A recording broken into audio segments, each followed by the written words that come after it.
बिहार में जनसुराज पार्टी के नेता विनय कृष्ण मिड्डा ने हाल ही में हुए 4 विधानसभा सीटों के उपचुनाव में पार्टी की सफलता पर अपने विचार साझा किए।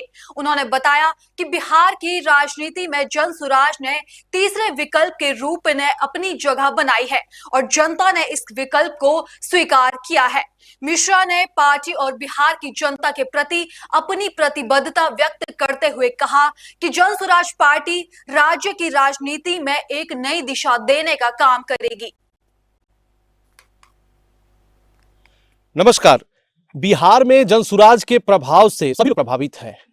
4 उपचुनाव हुए विधानसभा के, जिसमें कि पार्टी ने अच्छी खासी मेहनत की।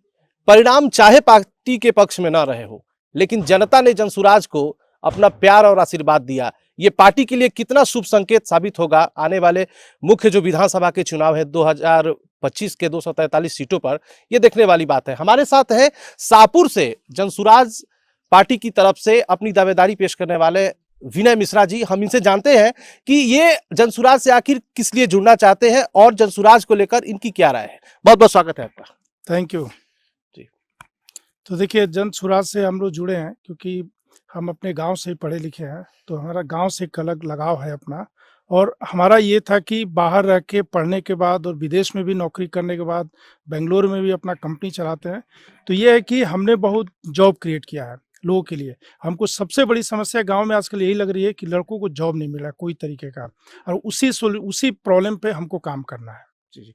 जनसुराज को लेकर जो अभी तक का जो लोगों का रिस्पांस मिला है, उसको आप किस नजर से देखते हैं? आपके हिसाब से वो पार्टी के लिए कितना पॉजिटिव है? देखिए, जनसुराज के लिए बहुत पॉजिटिव रिस्पॉन्स है। खासकर जो यंगर जनरेशन है, ये लोग तो क्योंकि वही भुक्तभोगी हैं, उनको जॉब कुछ मिल नहीं रहा है, तो ये लोग ज़्यादा जनसुराज से जुड़ रहे हैं क्योंकि उनको ये है कि जो दूसरी पार्टियां हैं बिहार में आज तक शासन किया जिन्होंने, उन्होंने कुछ भी नहीं किया उनके लिए। तो बहुत पॉजिटिव रिस्पॉन्स हर तरफ से है। और जो बड़े लोग भी हैं उनको भी लग रहा है कि बिहार में बदलाव होना चाहिए, क्योंकि किसी को कुछ फायदा हो नहीं रहा है करेंट गवर्नमेंट से। क्योंकि हम लोग अभी तक क्या है कि रोड गली बना के नहीं, इसी में लगे हुए। दुनिया बहुत आगे निकल गई और हम लोग अभी भी इतने दिनों के बाद स्वतंत्रता के इसी चीजों में अभी भी लगे हुए हैं, छोटी छोटी चीजों में। शाहपुर से आप अपनी दावेदारी पेश कर रहे हैं, क्या लगता है आपको इतना आसान रहने वाला है आपके लिए? देखिए, जीत हार तो अलग बात है और दावेदारी का चीज है। तो हमको लगता है कि मैं रियली कुछ ग्राउंड पे कर सकता हूँ। बहुत सारे लोग हैं, सब कुछ ठीक है, सब पार्टी से जुड़े हुए हैं, उसमें कोई गलत बात नहीं है। लेकिन एक होता है कि कोई कंपनी का कोई एक जो पार्टी का जनसुराज का विजन है, उसको ग्राउंड पे इम्प्लीमेंट करना है, तो स्किल सेट भी होना चाहिए वो करने के लिए, जो मेरे पास है। क्योंकि जनसुराज का जो भी अपना 10-15 विजन है, उसमें से जो जॉब क्रिएशन है उसी को लेकर मैं आगे बढ़ रहा हूँ और करके मैं दिखाऊंगा। आपने आईआईटी जैसी कठिन परीक्षा पास की, बेंगलुरु में आपकी अपनी कंपनी है, अच्छे खासे लोगों को रोजगार आपने स्वयं दिया है, राजनीति की तरफ कैसे मुड़ गए आप? देखिए, जैसे पहले भी मैंने बताया कि मैं चूंकि अपने गांव से ही पढ़ा हूं, तो एक अलग लगाव है। और हम लोगों को लगता है बाहर जाके ये देखने के बाद कि बिहार जैसा राज्य जहाँ पे इतने टैलेंटेड लोग हैं, पीछे ही रह गया। तो ये है कि कैसा भी तेजस्वी यादव पर लगा रहे, तेजस्वी यादव इन पे लगा रहे, चिराग पासवान विपक्षी पार्टी पे लगा रहे। आपको नहीं लगता कि इन सब के बीच में पीस तो बिहार की जनता रही है और रोजगार, कृषि, बेरोजगारी या फिर जो भी सेवाएं मिलनी चाहिए जनता को, ये सब जो चीजें हैं कहीं बहुत पीछे छूट गई है? वो है। और हम लोग को देखिए, अभी इसमें नहीं पढ़ना है, नेगेटिव पॉलिटिक्स नहीं करना है कि उन्होंने क्या किया, लालू जी ने क्या किया, नीतीश जी ने क्या किया। उन्हें जो किया सो किया। अब आगे पॉजिटिव वे में, कंस्ट्रक्टिव वे में बिहार के लिए सोचना है और आगे बढ़ना है। प्रशांत जी बात करते हैं जनसुराज का, जनता का सुंदर राज जनसुराज स्लोगन बना के उन्होंने महात्मा गांधी का फोटो लगा हुआ है उस पे।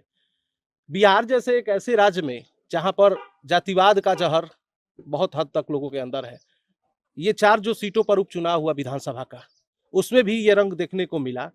आपको लगता है कि ये इतनी आसानी से ये मिटने वाला है? और जनसुराज के पास क्या ऐसा चमत्कार है, कौन सी ऐसी जादुई छड़ी है कि आप लोग एक ही बार में चाहते हैं कि बिहार को हम लंदन बना दे, पेरिस बना दे? क्या किस आधार पे इतनी बड़ी बात आप लोग कह रहे हैं?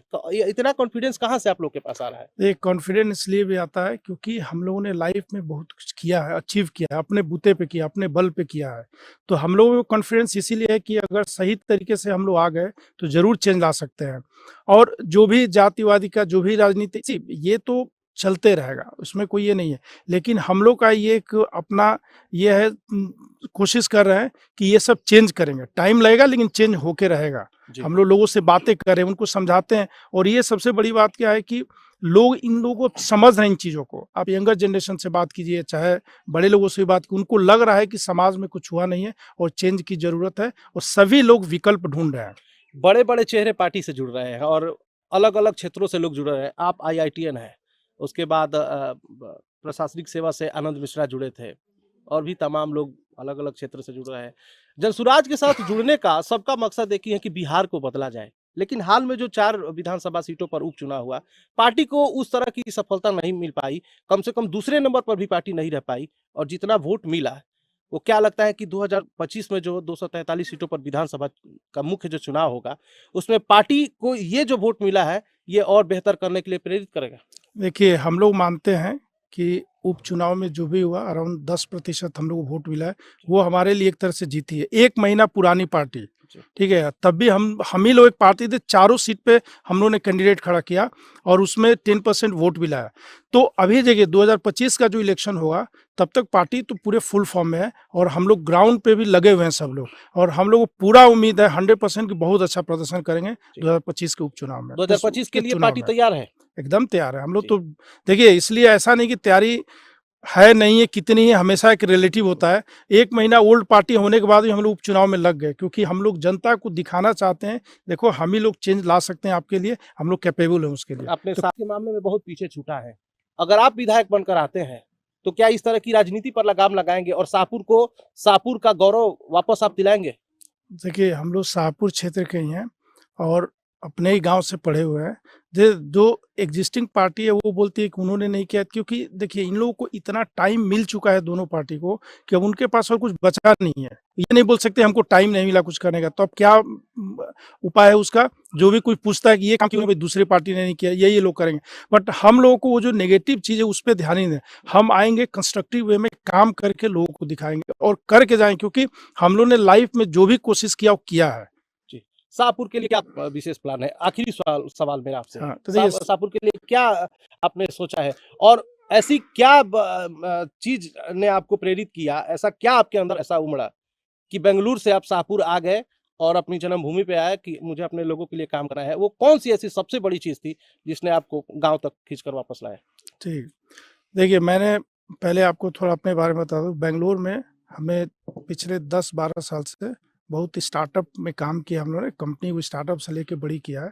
तो स्टार्टअप कल्चर जो इंडिया में कि नई नई कंपनियां शुरू होती हैं, उसमें बहुत एक्सपीरियंस हम लोग का है। हमने एकदम पूरा लेंथ एंड ब्रेथ पूरा स्टार्टअप का देखा हुआ है टाइम से।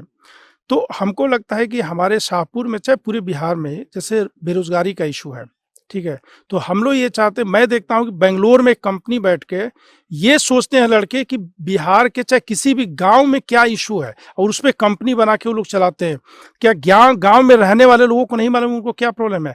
और इसी के लिए हमको एक स्टार्टअप कल्चर यहाँ बिल्ड करना है। हर गाँव में लड़कों से मिलकर वो कल्चर बिल्ड करना है और हम लोग बिहार से स्टार्टअप निकालेंगे और यहाँ पे जॉब के पीछे नहीं भागेंगे, जॉब क्रिएट करेंगे दूसरों के लिए भी। यही मेरा विजन है। तो ये थे हमारे साथ विनय मिश्रा, जो कि आईआईटीएन है और जनसुराज से जुड़ चुके हैं, शाहपुर विधानसभा से अपनी दावेदारी पेश कर रहे हैं और इनका ये मानना है कि शाहपुर में उस तरीके का काम नहीं हुआ है जिस तरीके का होना चाहिए।